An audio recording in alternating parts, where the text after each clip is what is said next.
Fellows, we have yet another brilliant session on mindfulness because, as Abhishek has emphasized it, as some of you have shared already, that the life of a lawyer is pretty much the life of an unsung professional because you all work for 18 hours, 20 hours a day, and people still badger you, and people don't consider you as very human people, right? So I think it's important that you settle yourselves within, you all draw from yourselves within, and while on the real sense it is a very noble profession, you have to take a lot of negativity from around you. So that is why we thought we'll give you a small insight into mindfulness and how it's done.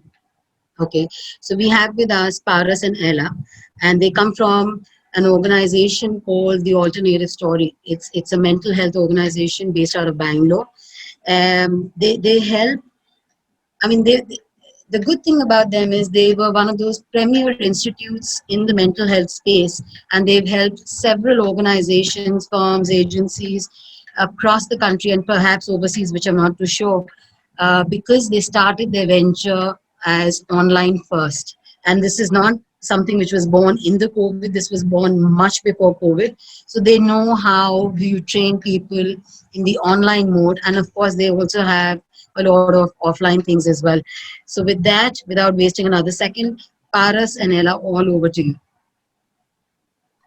Thank you so much, Neha. Pleasure being here. Thank you, Abhishek, as well. It was great to hear about the activities that we have planned for the Work and Wellbeing Lab and the enthusiasm of the participants as well. Just to introduce myself and Ahla to all of you. As Neha mentioned, I'm Paris. I'm a co-founder and one of the directors at the Alternative Story. I am a counseling psychologist by training, and I'm also an adjunct faculty member at Montfort Institute of Advanced Studies in Bangalore, where I teach counseling psychology. So today's session, not just mindfulness, I thought we would also talk to you about a little bit about the impact that the lockdown has had on our mental well-being, and using mindfulness, using other therapies that we quite frequently use, like self-compassion, DBT, REBT. These are some of the therapies that we use quite often. You may have heard of some of them. We thought we'd talk to you about your mental health in this in this year, and what kind of impact this year has had on your mental well-being. Just to give you an idea of where you are as we start off this journey, for you, which no doubt is going to be exciting, but also going to take a lot out of you. So we would like to share some very easy to use, very quick suggestions with you, and also share with you how you can continue being connected with us at the end of this conversation. So I'll just share my screen so that you could share. You can look at my presentation. Can wonder if you just enable screen sharing for me, if it's possible.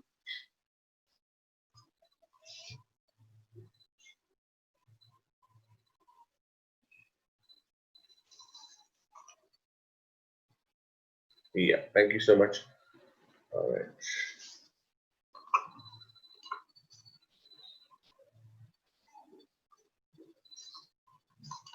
So we wanted to ensure that this was a interactive conversation. So we didn't just want to, come and just do our piece and go away. We wanted to ensure that you could see our screen as well and interact with our screen. So I hope you are able to see my presentation over here. Yes. Okay. And as you can see, there is a text at the top which says that go to menti.com and use a 7-digit code that's mentioned over there. That 7-digit code will allow you to interact with the contents of our slide. So there are some exercises where we want your inputs. There are some points where we want you to ask us questions, give us comments. As you can see, there's a comment and a like button at the end of each slide. So if you quickly head to menti.com and enter this code right now, it will allow you to interact with the slides. This is just a small housekeeping thing that we need to do at the start of the session so that we can get your inputs real time and they will show up anonymously on the screen. If you could just access that from a browser, either on your phone or on your on your laptop, that works.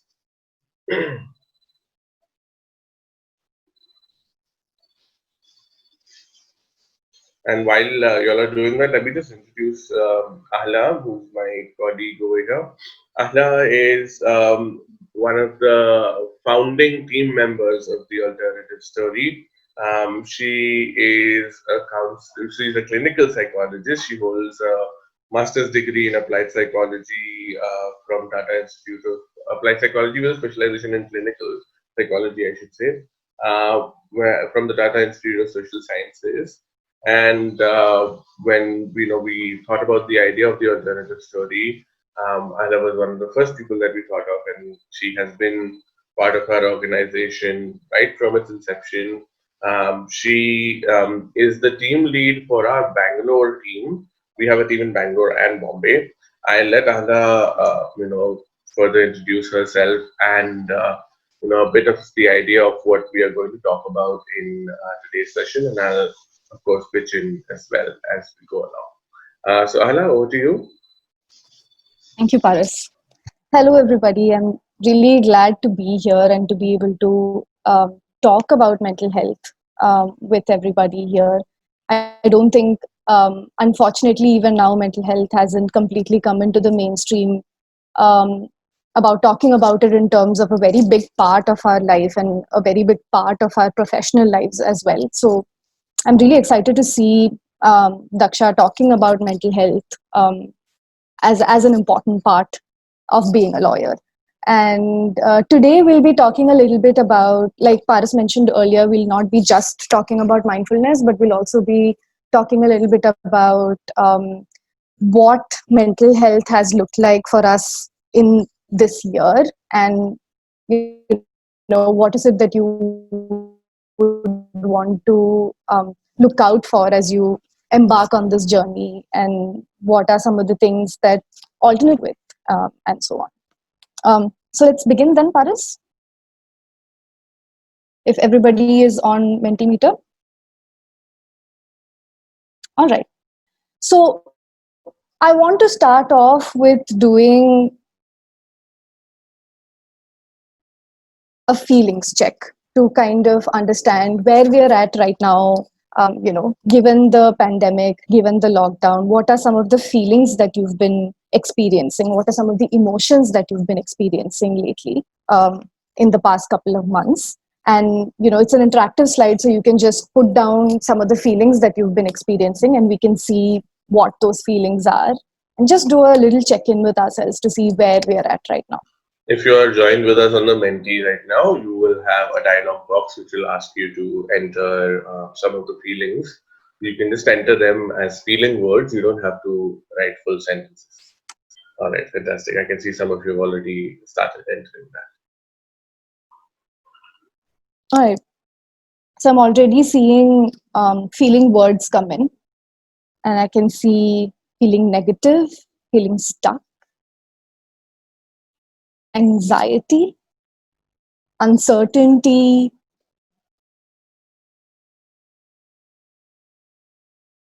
There's some people who are feeling productive. That's great. Uncertainty. So I can see that a lot of you have been feeling uncertain.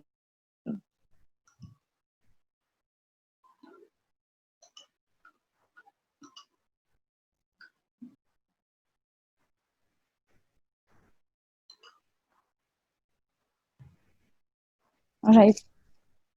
So I can see that uncertainty is one of the core feelings that a lot of us have been feeling lately. Sadness, loneliness.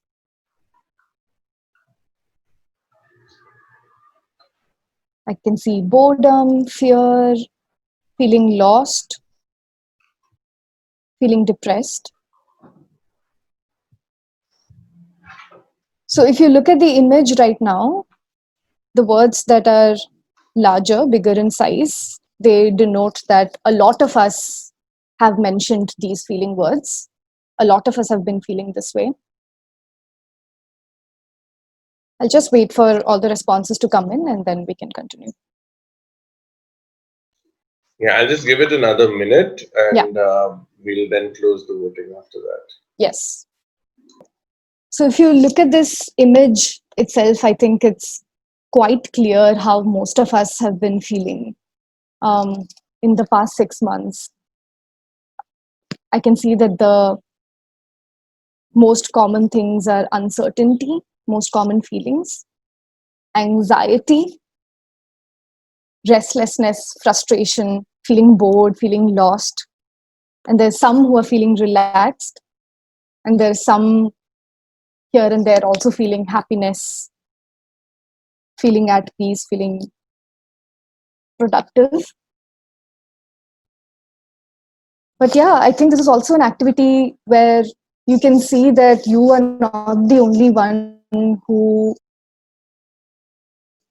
have been feeling those feelings of anxiety and uncertainty about everything, that you experiencing that makes you more like other people here, and everybody here almost have been feeling those and feeling anxiety and feeling uncertainty about everything. So it's been a difficult 6 months, undeniably, and we've been experiencing a lot of uncertainty because we don't know what's going to happen, and life as we know it has changed, and we've never really dealt with something like this before in our lives, and it has been very new to us, and it felt like we've been thrown in the deep end of the pool and just asked to learn how to swim, right? And it has brought up a lot of anxiety for a lot of us as well, because we've been having uncertainty about where we are going to be. People have had to travel back home, people have had to live with people that they might not necessarily get along with, people have been in quarantine with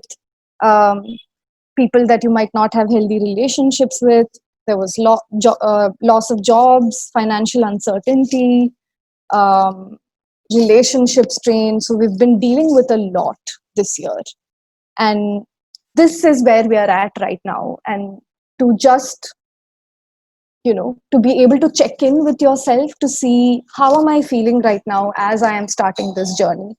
At this point in life, how am I feeling right now? And this was just an exercise to help us get in touch with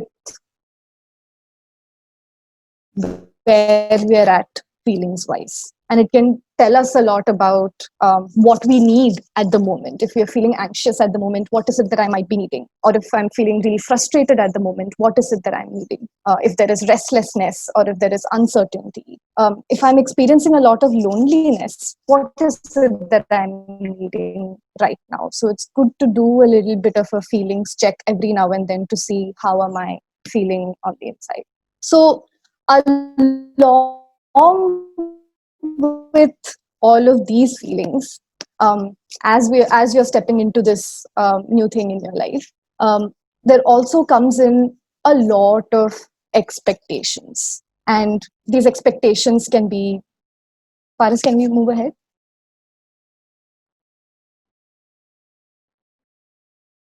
All right. So these expectations can be expectations that you have from yourself. It could be expectations that you have from other people in your life, or it could be expectations that you generally have from life, right? So let's look at what are some of the expectations we could have from ourselves. So one could have this expectation that I must be productive. And this expectation could be rigid or it could be flexible. And when I say that it could be rigid, what I mean to say is that I must be productive no matter what happens in my circumstance, no matter how well I'm feeling, how physically healthy I am, no matter how mentally healthy I am, no matter if there is a pandemic or not, I should be productive. So that's the rigidity that we might have around an expectation that we have from ourselves. Or it could be flexible. But more often than not, these expectations tend to be quite rigid that we have from ourselves. It could be that I must be successful. Failure is not an option for me. I must be successful. Or we could have an expectation from ourselves in relation to other people that I should please everyone. I should never piss anybody off, or nobody should ever, I should never cause anybody to have a problem with me. So take a moment and assess or reflect a little bit on what are some of these expectations that I've been holding for myself. If you have a piece of paper, you could note them down as well. Take a couple of minutes and just reflect on what are these expectations that I've been having from myself. If you have some of these expectations written down, I can see some of the responses. I should make the best use of lockdown. Yeah, that could be an expectation. That I should be productive during the lockdown, or I should do as much as possible in the lockdown. This is something that we often hear from many of the clients that we see as well. Just feeling like this is free time and I should make use of it. I should be productive. I should be intellectually inclined. Yeah. I must have a purpose. I should keep my commitments. I should be disciplined. I shouldn't waste time. Yeah. I should have a disciplined lifestyle. I should be productive. I must not rest because it wastes time. Thanks for sharing that. That's, I think, something most of us struggle with, that I shouldn't rest, or resting is waste of time, right? I shouldn't procrastinate. I should be more productive. I should be happy. I should be calm. Yeah. Now, take a moment to think about, and thanks for sharing all of those expectations. Um, Take a moment to think about, are these expectations easy to meet, or are they really difficult to meet? Or maybe on your list, there might be some expectations are relatively easier, and there could be expectations that are really, really hard to meet. So just take a look at your list and take a moment to reflect on how easy or difficult are these expectations to meet, the expectations that I have from myself.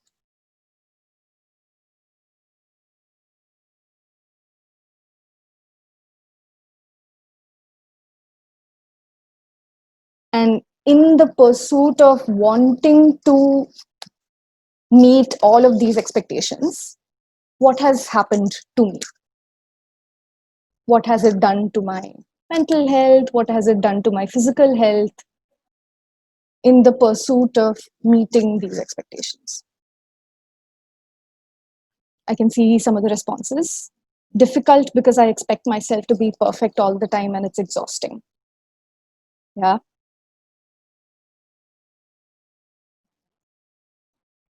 Yeah. Finally, stressing myself. Difficult to manage everything. Yeah. I disappoint the me in me every day. It feels stressful.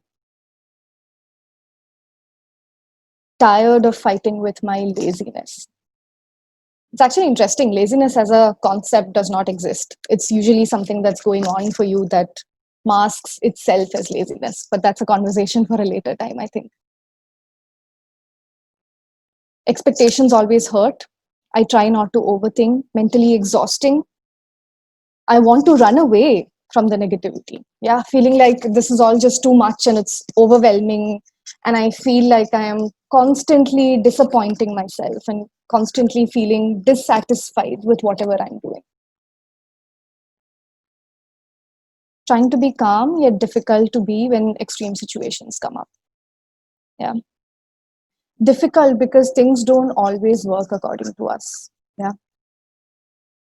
Thank you so much for sharing all of that. So, what I'm hearing largely is that having these rigid expectations from myself always makes me feel like I'm not doing enough.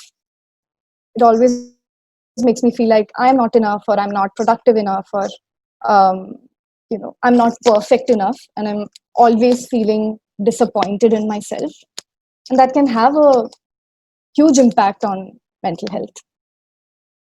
And it's always just feeling like I need to keep doing more.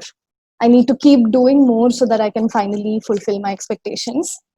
But it almost seems like that point never comes where you actually feel like, I've finally fulfilled these expectations and now I can stop.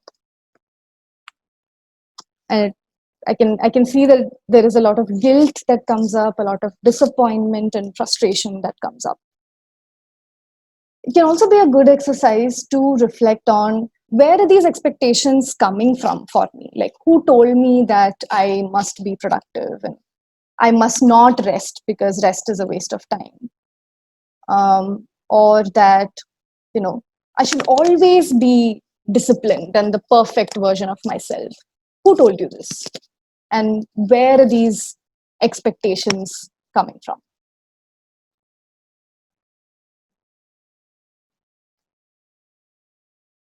Yeah, that could be a good thing to reflect on. Now let's move on to social conditioning. Yeah, there are expectations that are coming from society, and there are expectations from yourself as well. Family, expectations from the world, expectations coming from LinkedIn. All right. Society, peers, and teachers. Thanks for sharing that. Now let's look at what are expectations that come up from that you might hold from others. Now we spoke about what are the expectations that I have from myself. Now let's look at what are the expectations that I have about other people in my life. So these are some examples that you can see on the screen, that I feel like other people should understand my problems. They should understand what I'm going through and they should respond in a way that's understanding. Or other people should know what I need. Other people should give me space. Other people should respect me and be kind to me. Or other people should never have a problem with how things are. Other people should just listen. We can have these rigid expectations from other people as well. And when other people, which often happens when others' behaviors doesn't line up with our expectation, that can also be a big source of distress for us. People should view everything objectively. They shouldn't interfere in my personal life. They should respect me.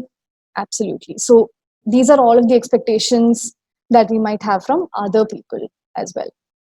Now let's talk about what are some of the expectations that we could have from life. That life should be fair. Bad things shouldn't happen to good people. Life should be easy. Right? So we might have these certain expectations of how life should be as well. And we know that most of the time, unfortunately, it doesn't work that way. And I think especially in our country, bad things keep happening to good people. Yeah. So these expectations that we have from ourselves, that we have from others, and that we have from life, a lot of the time causes distress when it doesn't align with what is actually happening. The way we think things should be versus the way things actually are. Not saying that we shouldn't ever have expectations. I don't think that's humanly possible to never have expectations. We are going to have expectations, but being mindful of what my expectations are can kind of help give us perspective. So the way things should be versus how things actually are, right? So a lot of the time situations can happen where you can't change the situation, but it causes distress to you. And sometimes when a situation is causing distress, we can change the situation, and that reduces distress that we are experiencing. But a lot of the times in life, situations happen which are out of our control and which we are not immediately able to change. And then what do we do? Like, for example, say, take the pandemic itself. it's a situation that causes significant distress to so many people. But on an individual level, there isn't much we can do to change the situation, at least not immediately, right? It's going to take time for the situation to change. So there are times in our life where we'll have to learn to tolerate that distress or distract ourselves from that distress to manage that distress. So how do we do that? So this is a mnemonic device called accepts. It's taken from this therapeutic framework called DBT, which is dialectical behavioral therapy, given by Dr. Marsha Linehan. So accepts is a mnemonic device that can be used as distracting activities to help us deal with the distress when we don't have the power to change or control the situation. And I'm sure that in your profession, you are going to come up against situations that are beyond your control or situations that are not quickly going to change. And how do we build our capacity to tolerate that distress? So let's talk about what each of these letters stand for in this mnemonic device and how we can use that to develop that skill of distress tolerance. So the first one, A, stands for activities. So activities can include anything that you enjoy doing that will help you distract yourself from the distress or help you distract yourself from the emotional pain that you might be experiencing right now. So it could be anything like playing with a pet, making a cup of chai, listening to music, art. So any set of activities. So if you have time, you can kind of make a list of activities that help you deal with distress. And I'm sure that you have already been engaging in some of these activities because right now, so many of our options have been taken away because of the pandemic. And I'm sure that people are coming up with creative ways of relaxation and creative ways of dealing with it. Yes, banana bread and dalgona coffee really being two of those activities, I think. And it was also like something that people were bonding over. People everywhere was making dalgona and making banana bread, and that kind of became something that we were bonding over. So think of what are the activities that I enjoy doing. What are the activities that help me distract from my pain, help me distract from the emotional distress that I've been experiencing. Then we go to C. C stands for contributions. So a lot of the times when we are going through a distressing situation, we get so caught up in our own pain and our own kind of thoughts and feelings that sometimes we tend to lose perspective.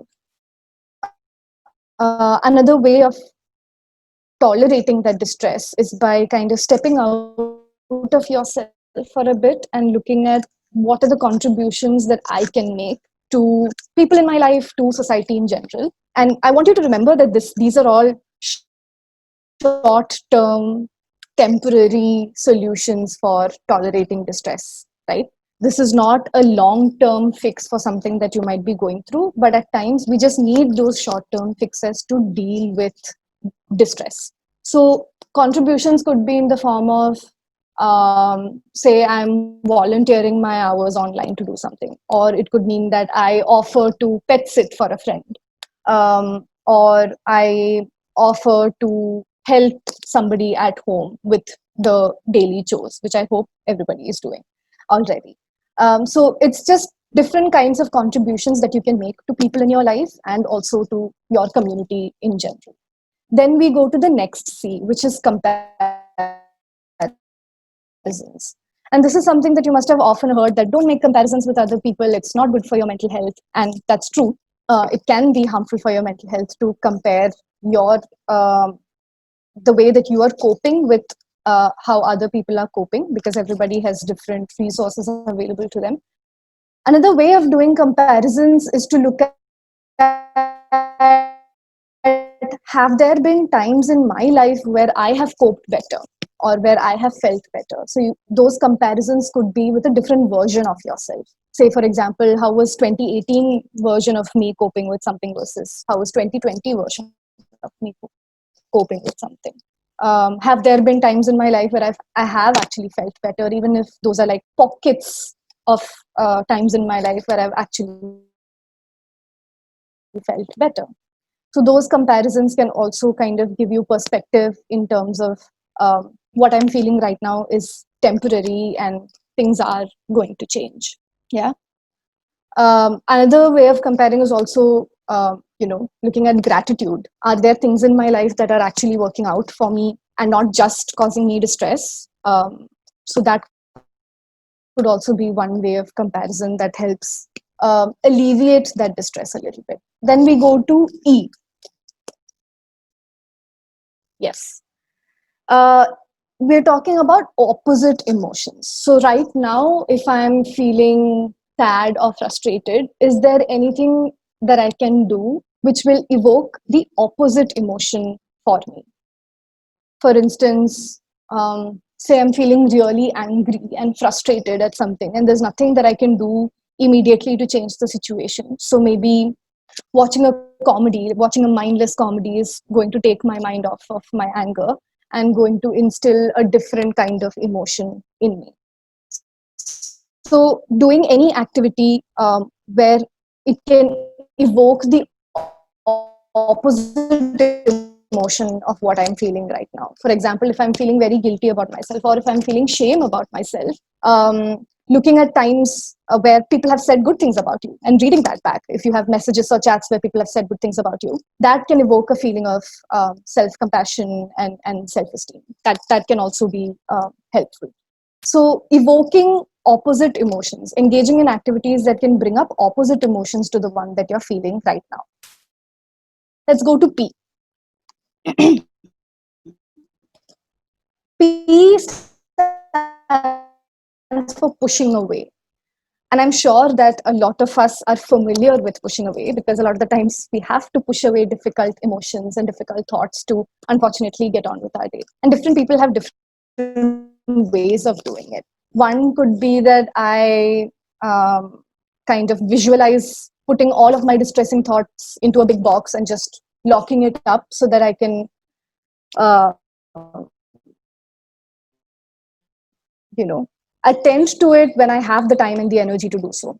So a lot of visualization processes can really help if there are negative thought loops, to just stop them and say that I'm not going to tend to them right now, and I'm just going to push them away to a later time when I actually have the time and the energy and the mental space to tend to this, right? Then we go to T. So these are thoughts. T stands for thoughts. A lot of the times it's difficult to interrupt negative thinking because we get carried away by the negative thinking. Later on in the presentation, Paris will talk to you about how do we interrupt those negative patterns using mindfulness. When it comes to tolerating distress, um, changing the thing that you're thinking about can be helpful. Again, you have to remember that these are short term solutions to snap out of that negative thinking pattern, or to tolerate the distress that you might be feeling right now when you have no other options. So, for example, counting from 1 to 10, that's something that can distract you from your negative thought loop, where you have to pay attention to the counting that you're doing. Another way of distracting is spotting 5 objects in your surroundings. So, say I pick a color, red, and I say to myself that I'm going to spot 5 red objects in my surrounding.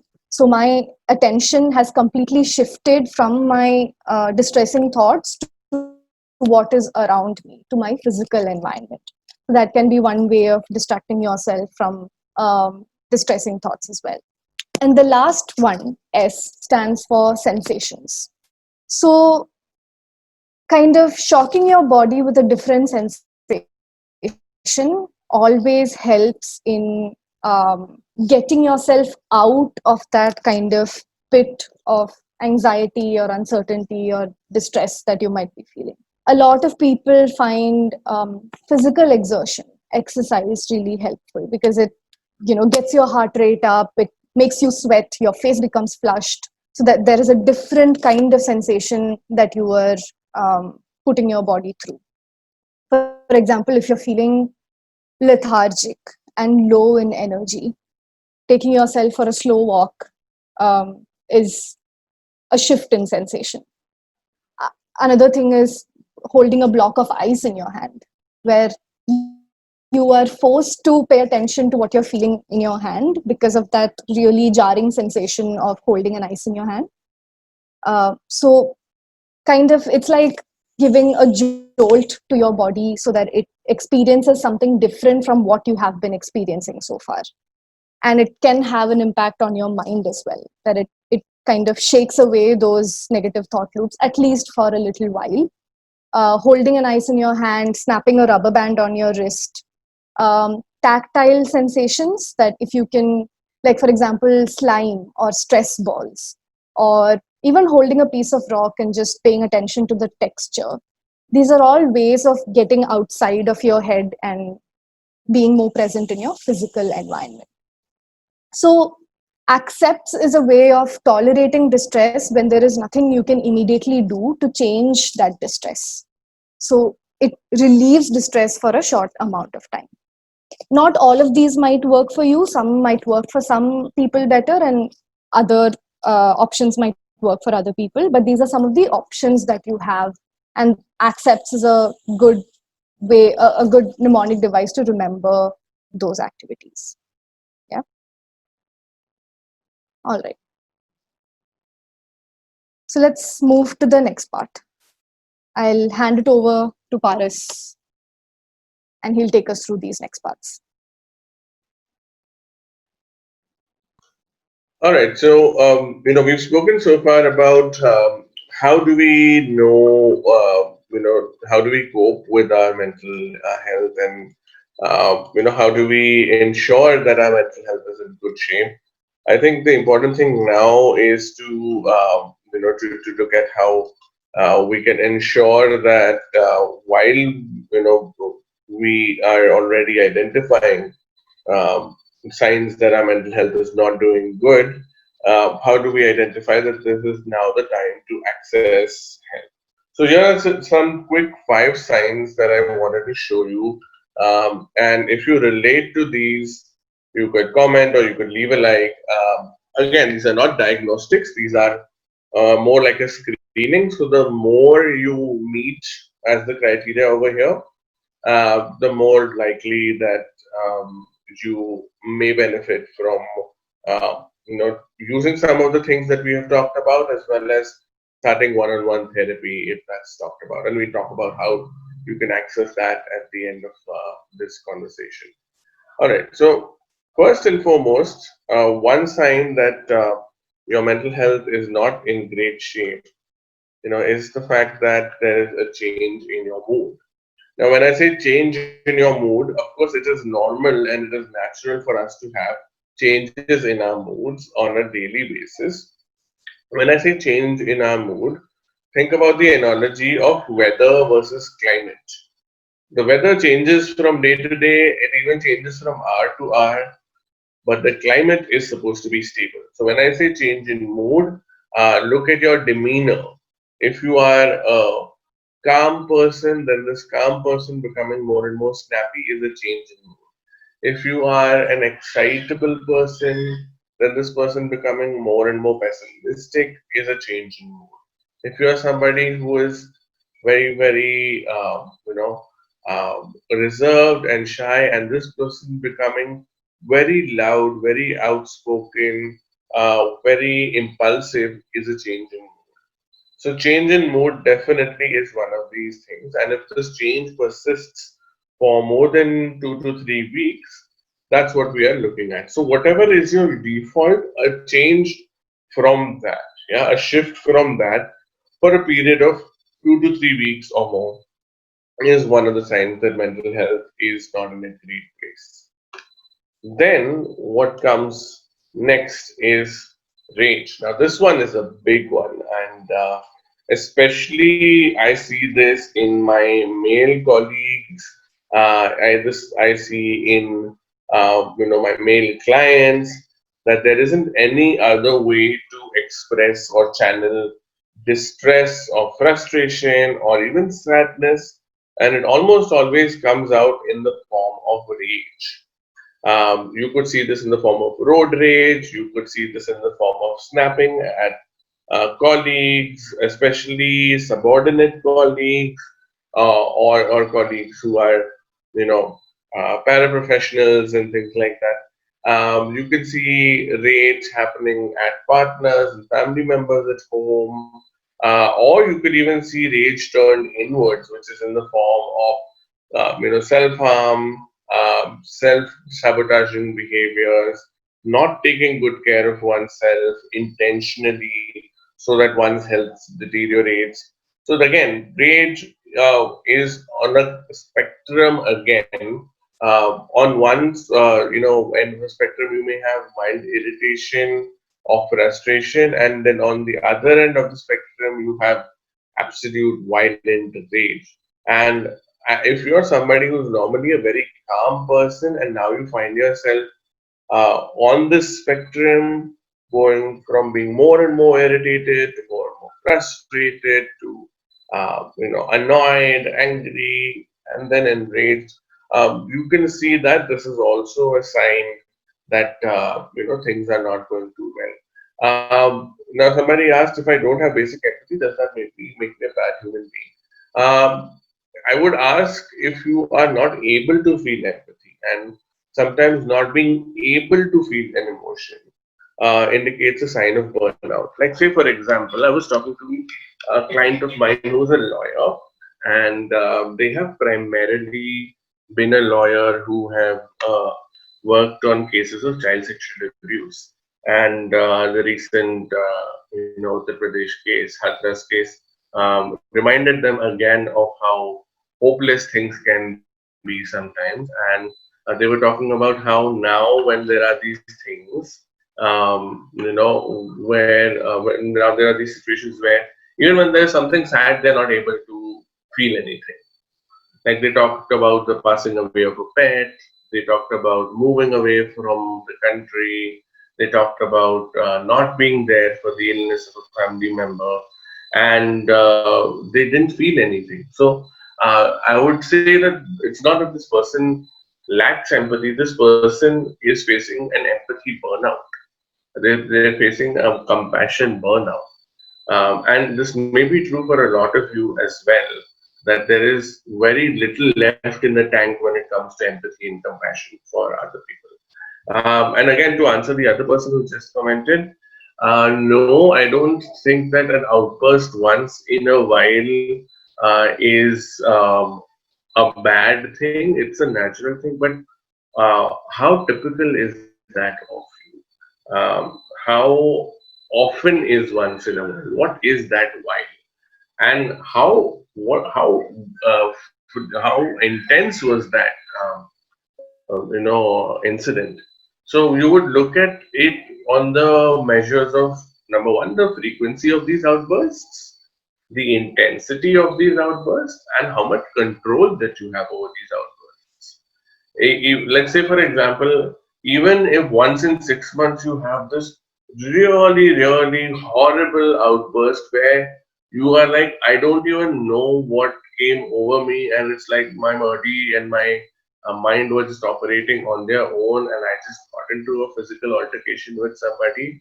Uh, that's just completely problematic, even though if it is happening once in a while. How do you prevent empathy burnout? Well, therapy is there to help you with that, but there are some, self-compassion and mindfulness exercises. If you are frustrated all the time, my friend, you are already in this place where your mental health has come to a point where you need to do something about it. In the interest of time, just moving along, social withdrawal. Now, this year, everybody is being encouraged to withdraw from social situations and social spaces.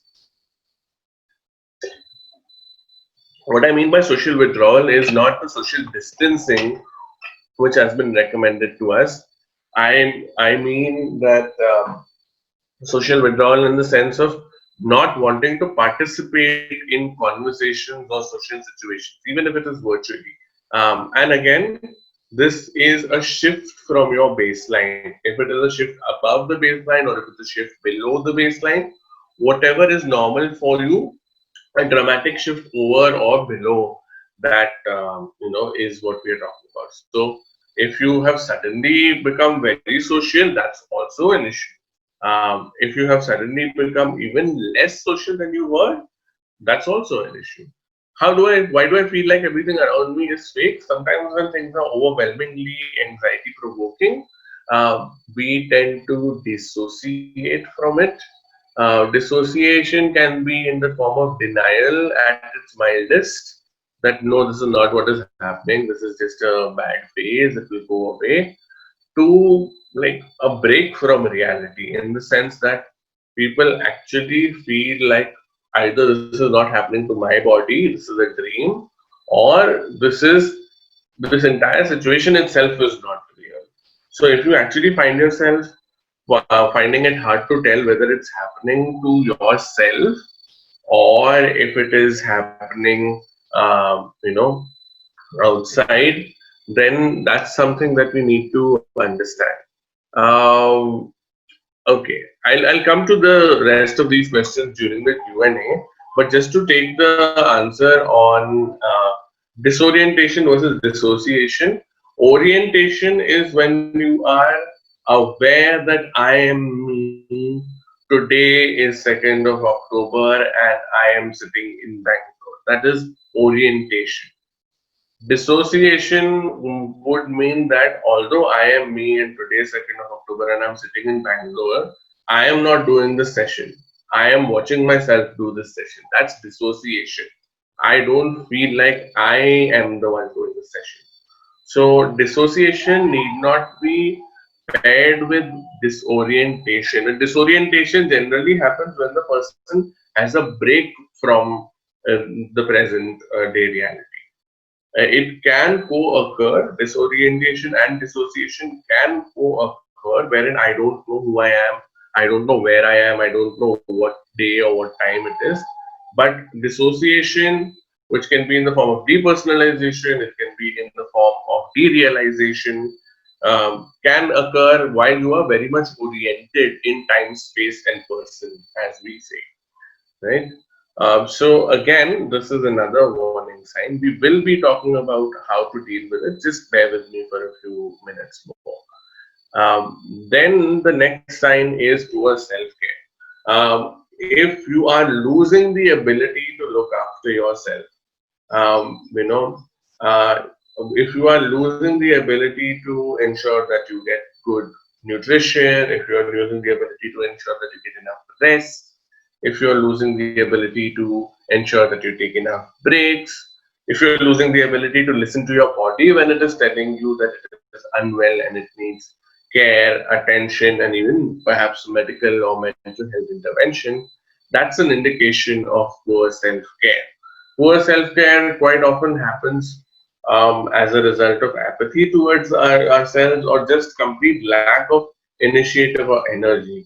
One more example of poor self care could be, let's say, for example, not having a bath for days, not changing your clothes for days on end.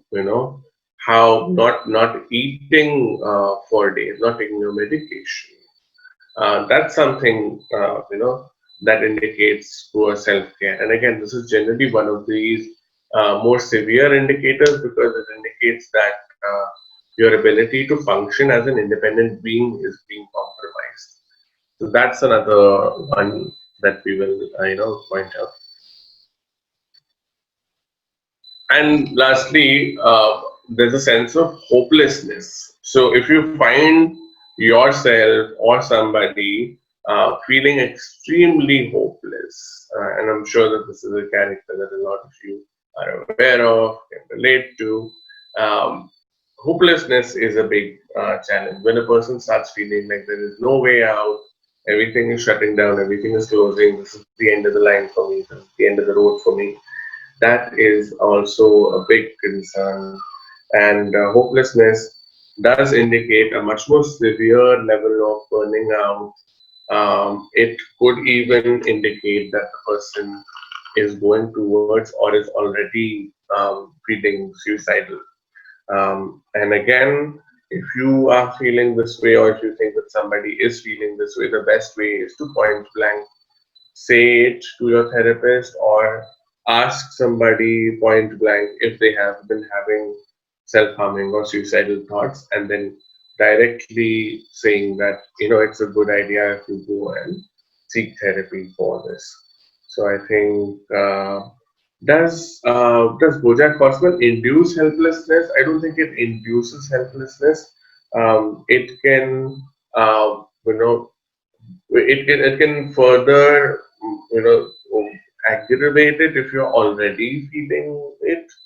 um, but there is a self-selection bias. If you are not somebody who relates with the kind of content that is there in BoJack Horseman, you're not going to feel inclined to watch it in the first place. So the same question people ask: Can I ask somebody who I think is suicidal if they're feeling suicidal? Will that induce suicidality? No, it doesn't work that way. The person is already feeling that. So you didn't invent the idea. So Bojack didn't invent depression or hopelessness. Hopelessness is there in the world. So it's a question of art imitating life, not the other way out. So if you see any of these signs, I think it's a good idea to seek help, and we're definitely here to help you. Seek help for this, and how you'll do that. I'll just come to that right now, and then we'll be able to, uh, you know, we'll be able to talk about how you can access our help. So I think this is what we call as a thought stopping technique. If you just remember this acronym, this will be something which is extremely helpful for you. So STOP stands for slow down, take a look around and turn inwards, observe, and then proceed. So every now and then, if you start feeling extremely overwhelmed by your surroundings or the world that's going on right now, remind yourself to just drop everything for a couple of minutes. And in these couple of minutes, just connect with your breath, connect with how your body is feeling, head to toe. Listen to the sounds around you, experience the different sensations around you, like Ala mentioned, during the accepts technique. And then, in a couple of seconds, after you've been able to get more air and oxygen to your brain, after you've been able to attend to different parts of your body that may be feeling discomfort, and you've just given yourself a couple of minutes to take a breath, you can proceed. And this is an effective technique for those of us who feel overwhelmed by overactive, anxious thoughts, right? So, this is one technique that I thought I would suggest and share with you. Very